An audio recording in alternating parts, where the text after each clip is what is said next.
Time to go.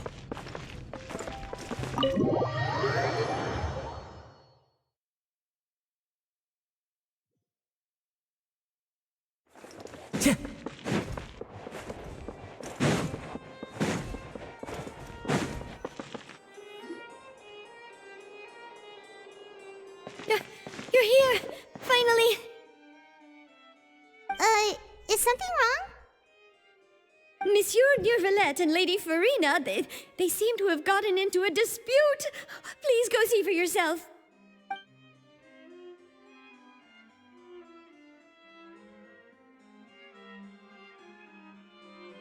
Like I said, I've already explained everything. And yet the problem has not been properly solved. There is little space for excuses between us. It is not my intention to offend you, but please, tell me where you stand. You are the Hydro Archon Focalor, are you not? Look at this. This is a list of the victims from the recent Poisson incident.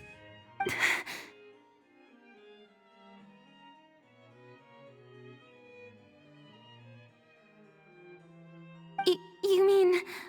they're all... We did not arrive in time to avert this disaster, and I will not have it happen again. I will say this once more. You must tell me everything you know. Yesterday, I found 3 stone slates in some ancient ruins near Poisson. Do you know anything about those? Seriously? You're questioning me like this is a court case now. I don't know anything about that. But you found them in some ancient ruins, you say? That's correct, which is why I came to ask you some questions. There should have been 4 slates, but one of them was missing. The other 3 feature different images that seem to correlate to the prophecy. The prophecy?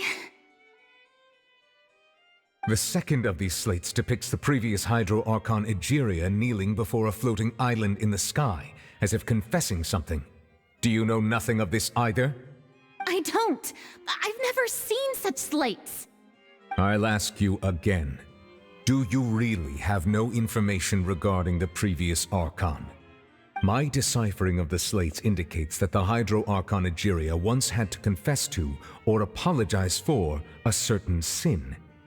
If anyone would know about it, it should be you. All gods don't have the same secrets, you know. She was herself and I'm me. Is it really so strange that I know nothing? I understand your concerns, but I'm sorry. I just don't have anything to tell you.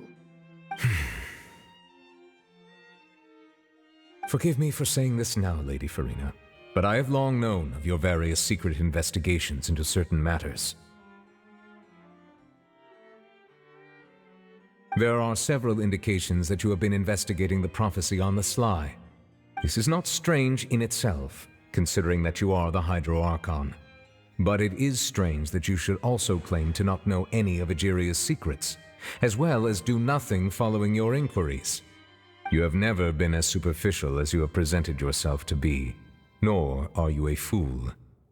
And yet, your behavior is very inconsistent.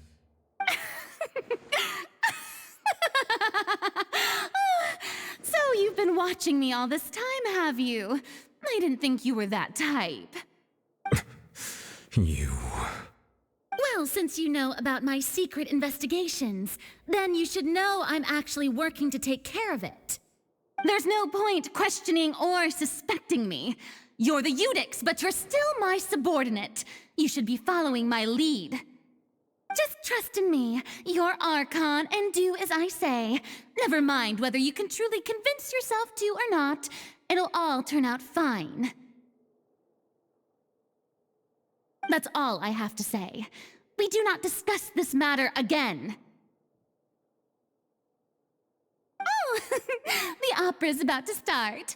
Toodles!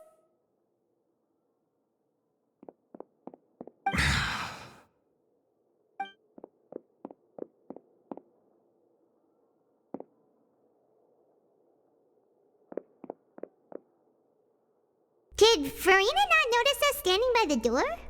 Wonder what's up with her. She was smiling. Huh.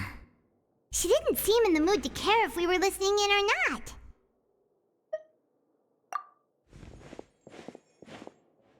I assume you've been outside for a while now? Oh, you noticed. Seems Farina didn't even realize we were here. She was in a great panic, though I cannot discern the reason. Our discussion reached impasses time and again, a state of affairs that we cannot allow to continue. Still, I do not understand. Dialogue is the basis for understanding, so why did she keep refusing to engage?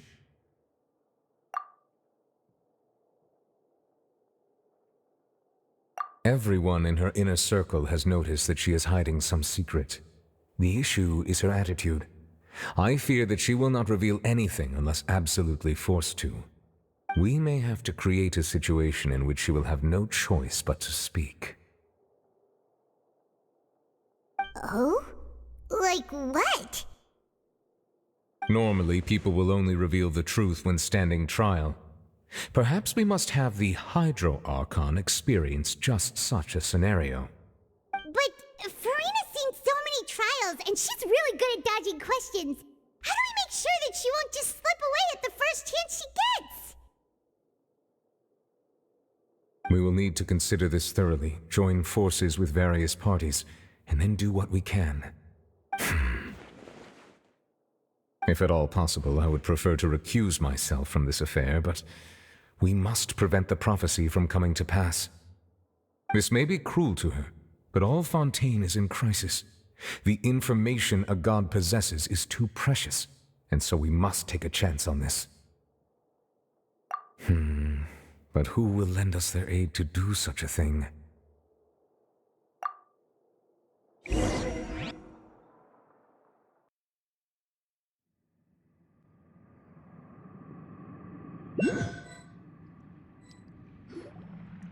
Well, that's everyone, huh? Speaking of which, it was pretty smart of you to think of hiding here. Poisson was just involved in a disaster, so it's presently devoid of people. That naturally makes it the best choice. And here you are drinking tea like it's the most natural thing in the world, huh? That's what family should do. Sit and enjoy a leisurely time together. It's nice to enjoy tea here, you know?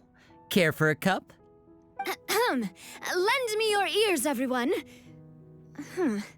Or perhaps one of you might like to start us off. How about you, friend? Me? No, I don't think I can. Then, how about you, good sir?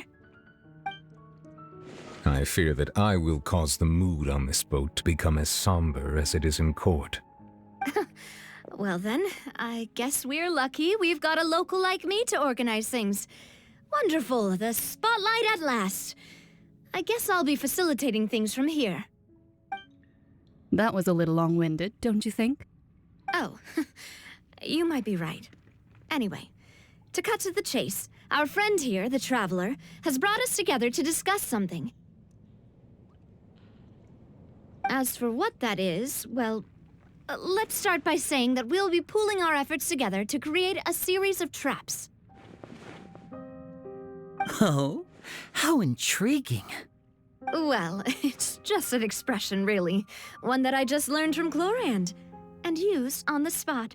So, let's invite her to explain in detail. A round of applause, please.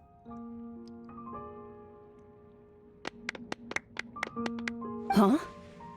Didn't you say that you would be facilitating this? Oh, come now. Your work doesn't involve much public speaking, right? This is a good chance to practice. You might even pick up some fancy oratory tricks to impress your boss with in the future. I see. And what does my boss say? He is glad that you consider him your boss. Do go on.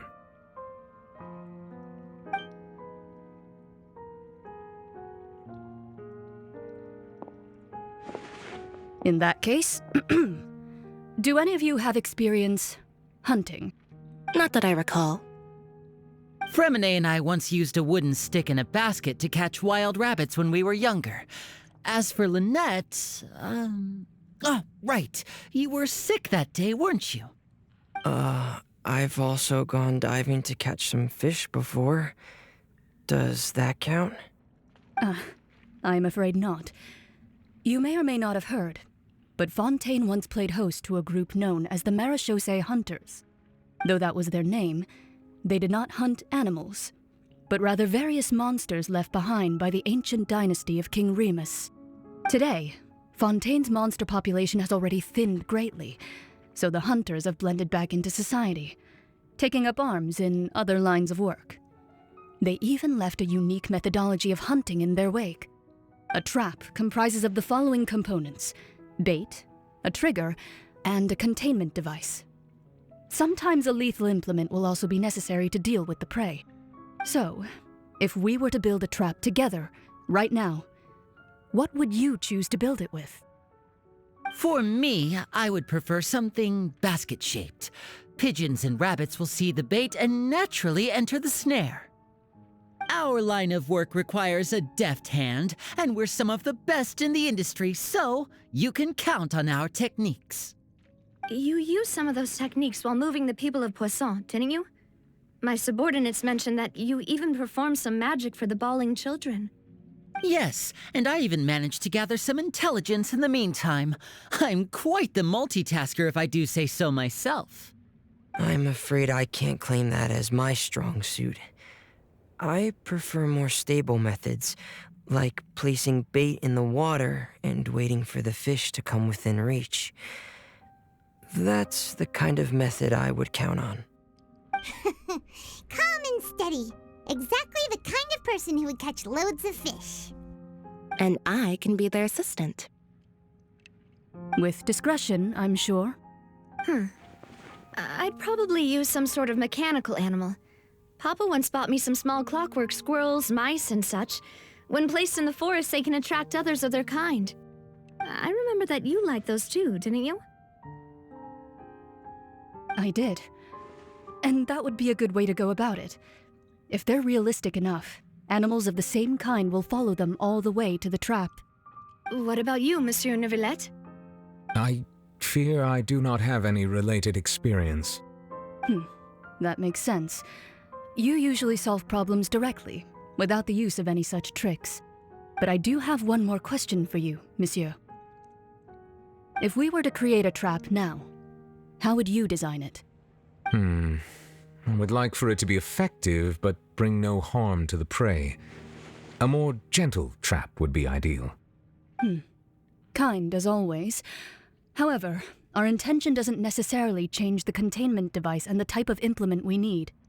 If we wanted to kill the prey in one strike, we would need a powerful implement. However, that also goes for prey that must be captured and safely contained. Wait, why's that? Only a hunter who's a true expert at subduing their prey can snare it without harming it. The line that divides life and death is often exceedingly thin. So are we going hunting together? We hadn't thought of seeing ourselves as hunters. It kinda works, but maybe it's still not the best metaphor. If our means of capturing and dealing with our prey is to put them on trial, then the hunting metaphor is actually quite accurate. But we shall require much more courage than any hunter to judge a god, a being whose seat is an exalted throne. Oh, so that's what's going on. Sounds very interesting.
few days, hasn't it? So much has been happening. Paimon didn't think the meetings would go on for so long, but everyone seemed pretty fired up, huh? Paimon thought they'd be at least a little frightened. Well, Fremine was, now that Paimon thinks about it, but everyone else just looked a little surprised. Well... It's hard to say. Paimon doesn't have any experience with this sort of thing. But with you around, Paimon sure will do great. After all, you're the most reliable person in the world, aren't you?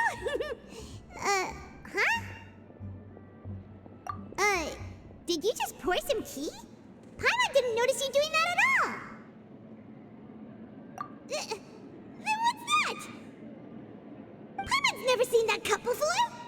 Don't be frightened. I'm just joining you two for tea. I merely refrained from saying anything till now. Who's that voice? But there's no one here.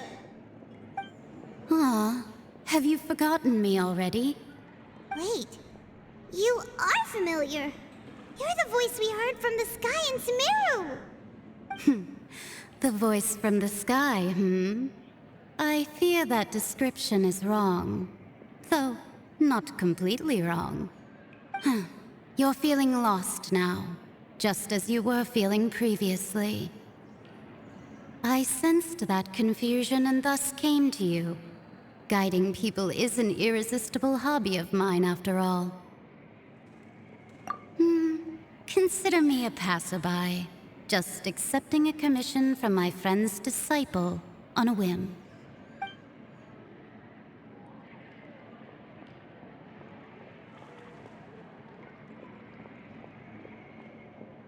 The prophecy. Yes, what has been prophesied will be fulfilled. You may view such things as the history of the future. What? Then is there any way we can stop it? I believe you have witnessed a failed attempt with your own eyes. Can everything in Tevat so easily be changed?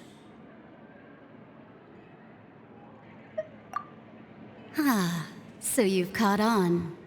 Just as prophecies are usually only the future as seen from the perspectives of the gods, could things be happening in hidden corners where the gods' gaze does not fall? Are the things that you shall see different from the fate that the gods perceive?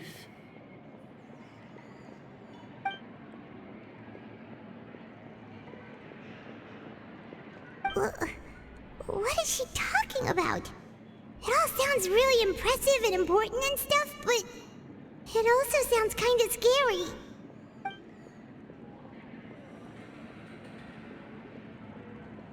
I believe that you understand, right? Some things are insignificant, but others you must reach out to change. Ultimately, fate shall serve as your only guide, no matter what will happen in Tevat's future. All you need to do is to play your part. This was good tea, by the way. Thank you for your hospitality. Well, that'll be all for today. The voice. It's gone.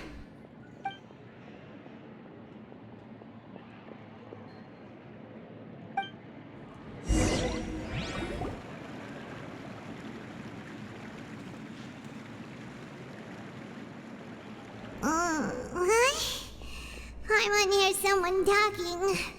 All right, coming. Hey, it's you who's getting lazy, okay? Well, I see I've walked in on some lively banter. Mona! Fine, just fine. I went to take part in that Steambird panel. It turned out to be more interesting than I expected. Not all Fontainians are pessimistic about this. One journalist mentioned that sitting around and waiting for the end to come would be wrong, and that they should make their own rescue preparations. I agreed, so we had a brief chat with her.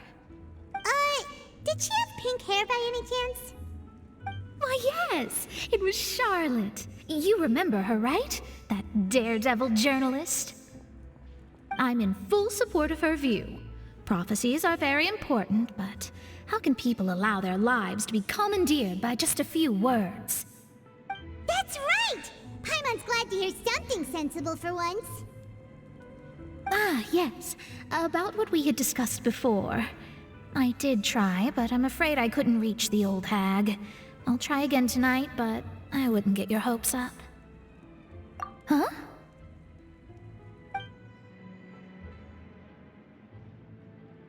Goodness gracious. Are you serious? She said that even the god's gaze has blind spots. Pretty bold if you ask Paimon. Most people would believe the gods to be all-knowing, right? The Hexen Circle members are certainly anything but ordinary. As for the mage named N, the old hag has mentioned her a few times. She said that N's sense of direction is incredible, and that she loves guiding those who are lost. But I've never met her, and if she were still alive, she'd be...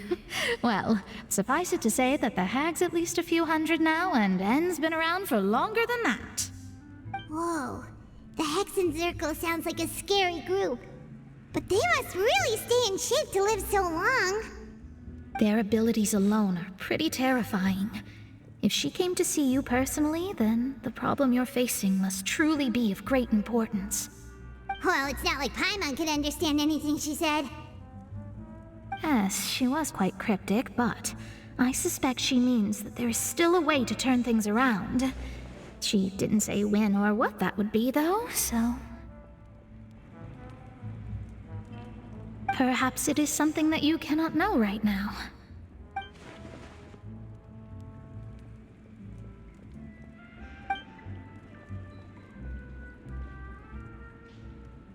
Traveler, Paimon, are you two all right? Oh, we're fine. We're just a little down right now. It kind of feels like the end is coming, you know? I see. I feel that same sense of desperation, too. I guess you could consider me someone who has often witnessed fate. So far as I have seen, it cannot be swayed. But even so, I still hope for, and believe in, miracles. Astrology is eternal and rational, but fate may not be. It is cruel, but it can also be beautiful. Perhaps that's what En was trying to tell you. Not to lose heart, and to believe that what you are seeing playing out before you is not yet set in stone. I did originally think of steering clear of all this, but I couldn't. Even if this is all futile, I still wish to help everyone. If we don't struggle to the last, then how can we face the end when it comes? Huh. You do have a point. There I go, talking about astrological principles again. Sorry about that. The moment I start talking about work-related stuff... I need to get going. It was worth trying to comfort you, even if only a little. I believe that you'll help those who are struggling in the same way I did. I suppose that might be why we always seem to meet by coincidence. Paimon feels kind of moved by what Mona said. But also kind of sad, too. Hey, Traveler. Paimon suddenly feels like going outside for a walk. Let's go. Let's walk around the city, shall we? There's a few spots we always like to walk by.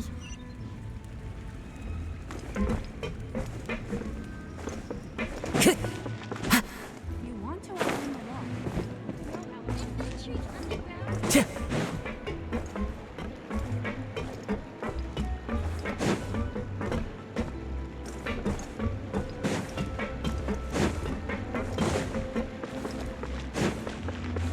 Time to go.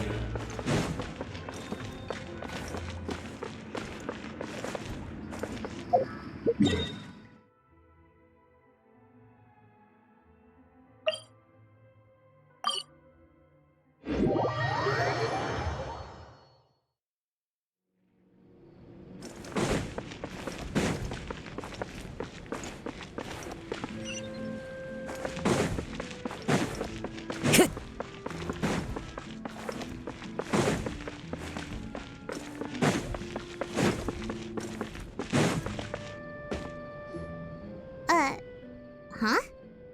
Our names are written in this newspaper. What's going on? Let Paimon see! The underwater stronghold, the Fortress of Meripede, has continued in its noble autonomy, but that does not mean that others cannot interact with it. My recent attempts to enter the fortress bore little fruit. Huh. Guess Charlotte still hasn't given up on that. Thus, did an Outlander friend become the focus of this report, a blonde adventurer with their white fairy legends trailing in their wake. It is said that this mysterious traveler once visited the underwater fortress. So while the fortress's interior remains a mystery behind closed doors, do not fear, for the tales of the traveler contain surprises in spades. Journalist Charlotte's biggest scoop yet, the Traveler's Trail, World Walker. Huh. Charlotte took so many awesome photos of us and we never even noticed her. She hasn't been able to get a hold of anything at the fortress, so since we're easier to find, she's using us as the subject matter instead? Ugh, seriously? Well, fine. Those headlines and photos do look cool, so Paimon will forgive her this time.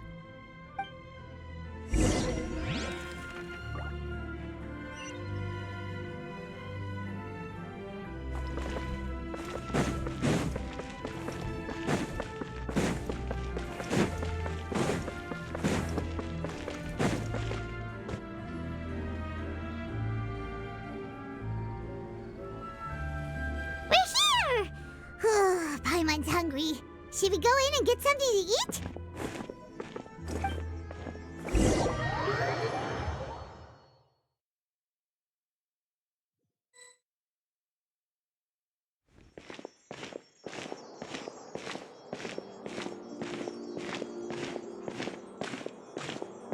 Hey, quick! Look! That's the limited edition, only 16 slices a day cake! It was so delicious the last time we tried it! Despite the tense situation we were in, let's give it another go! I'm sure it'll be great! One slice of cake, please. Someone showed up after all! Oh, wait, you're the one from the Palais Mermonia. Oh, are you here to buy cake too? It seems Monsieur Nervalette was right. You really can eat. Wait, did he really say something like that? That's right. Even he has his own preferences when it comes to food. As for me, I love the cake and coffee here. Do you come here often? Usually every day. Every day? It's part of my daily schedule, apart from work. I shall have my cake and coffee. Then what if someone told you one day that this place would be closing soon, and you wouldn't get to eat cake here anymore? What would you think?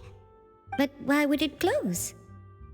Well, Paimon doesn't know either, but maybe the waters will rise tomorrow. You know, like in the prophecy. Oh, the prophecy. To be honest, I haven't paid much attention to that. No, still, even if there'd be no more cake tomorrow, that wouldn't keep me from having some today. No, it's the same for eating in general. You might not be able to eat tomorrow, but if you can do so today, then you should carry on. That's what people call living, you know. Huh. Don't be sad. Excuse me, could I have 2 more slices of cake to go? These 2 slices are for you. Sijuin said that this kind of expression you're making is what humans call being sad.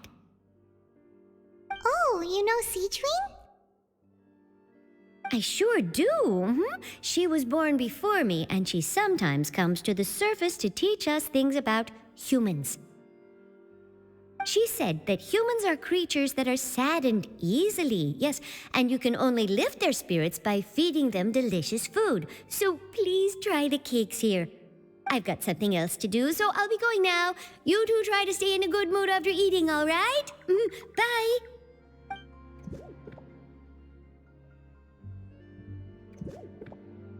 And there she goes. All right, let's dig in. Paimon's sure this cake will be delicious.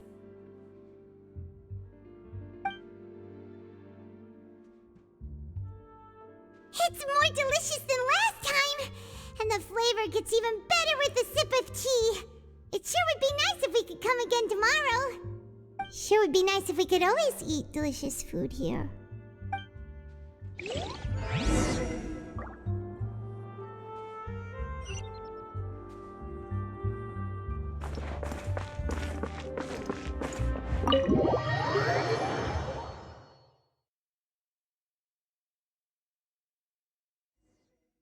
Oh, we're near the Steambird office. Let's go look for Charlotte and have a chat.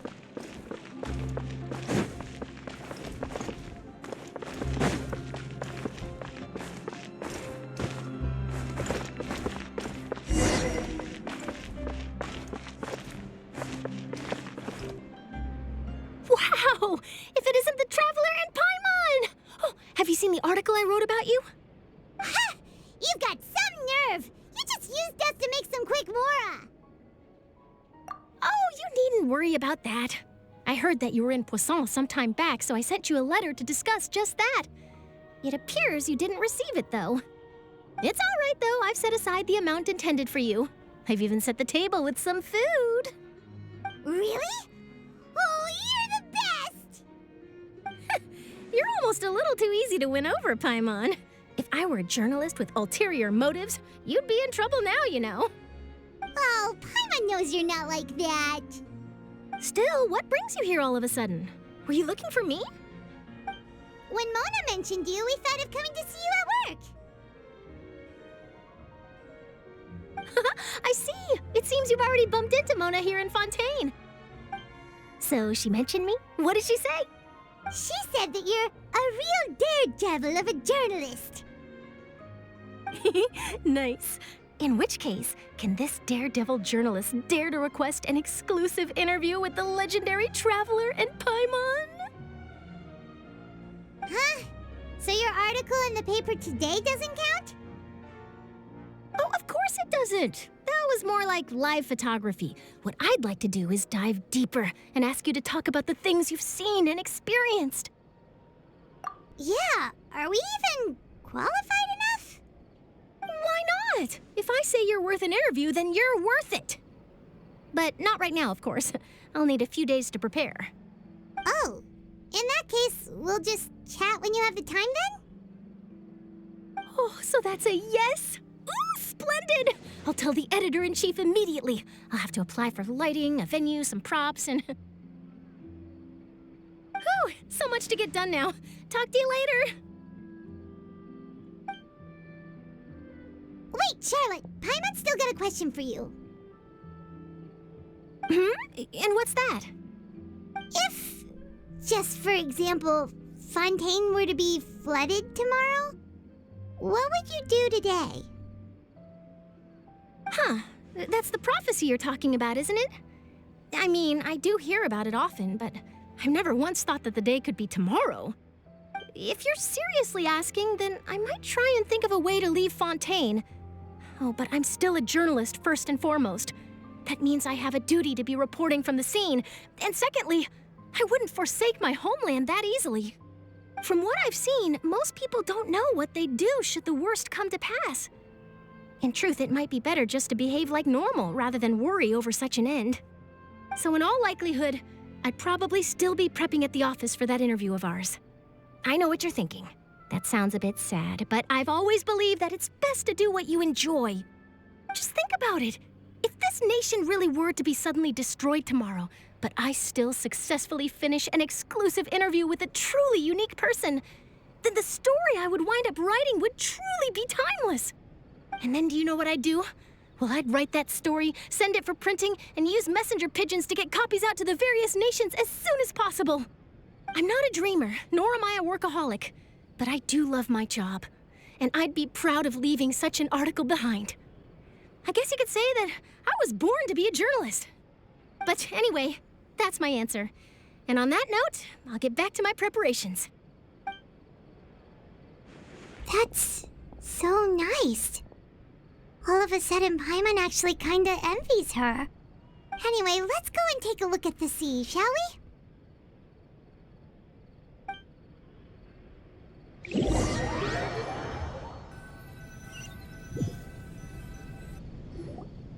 The sea breeze and scenery can be a pretty soothing combo, huh? Paimon's been thinking. If it wasn't Fontaine, but all of Tevat that would be destroyed tomorrow, where would we go and what would we do? No, Paimon should ask, if you could choose, what would you like to do?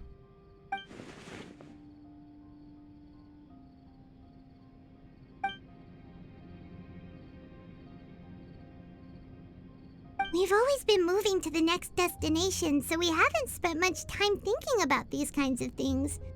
We didn't have to either, with us always being on the road and whatnot. You mean, still traveling?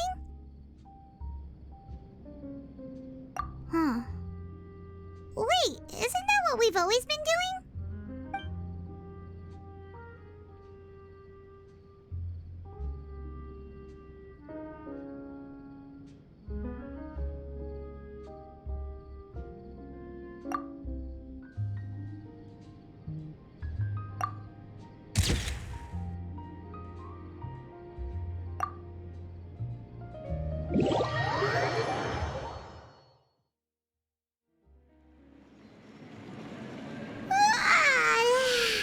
Feels like you'll grow mold if you stay here long enough. But it's still better than the Fortress of Maquerade, that's for sure. It's not only damp there, but salty too. So the two of you are still here. Wonderful. Oh, you're from the Palais Mermonia, aren't you? Yes, I'm Isadora. Monsieur Nervillat sent me to look for you two before. I heard that afterward you went to the Fortress of Maquerade. Not at all. I'm well aware that you're friends of his. Actually, I'm here to pass along a message from him. Yes, inside the Opera House. The Maquerade Phantom has declared the incident a small-scale riot. A riot? Well, that said, I don't personally think it was that serious. Lady Farina was watching a performance at the Opera House, and while she was resting during an intermission, some other audience members suddenly started harassing her, loudly accusing her of doing nothing about the prophecy crisis. And before she could respond, others started to join in. The crowd continued to grow, and protests against the Hydro Archon started to break out. So people have started to put the blame on Farina.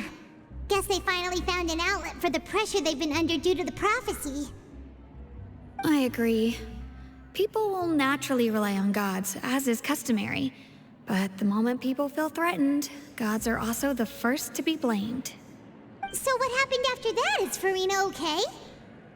Seeing that the situation was spiraling out of control and that further argument was pointless, she claimed that she'd gotten tired of this and left in a hurry. The Maquerade Phantom had their hands full maintaining order and did not catch where Lady Farina had gone. Only when things had stabilized did we realize that she had gone missing. So, you mean she's still missing? That's right. The Maquerade has dispatched many people to search for her, but we don't have any leads yet. That said, I don't think there's much to worry about. She is a god after all. Even if she were to fall into the hands of rioters, what could ordinary people do to her? Good.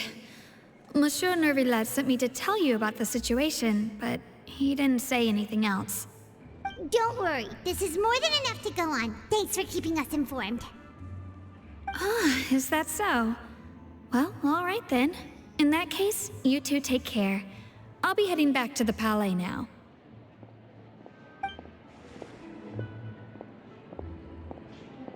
Well, sounds like we should hurry over to Poisson then. If we know Farina, she won't try to fix things in this situation. Instead, she'll look for a place to wait out the heat. And, as we also know, she may be loud and dramatic, but she doesn't have a heart of stone. When Nervalette was talking to her in the Palais Mermonia, and she heard about Poisson, she couldn't hide her sadness and remorse. It would be hard for her to ignore being accused by the public today. Paimon thinks Farina's probably taken the opportunity to slip away to Poisson and try to relieve the sense of guilt that she's feeling. Huh! Well, what do you think? Paimon knows the answer, of course, but Paimon can do the analysis to back it up, too. Cool, huh? In that case, there's not a moment to lose. Poisson, here we come!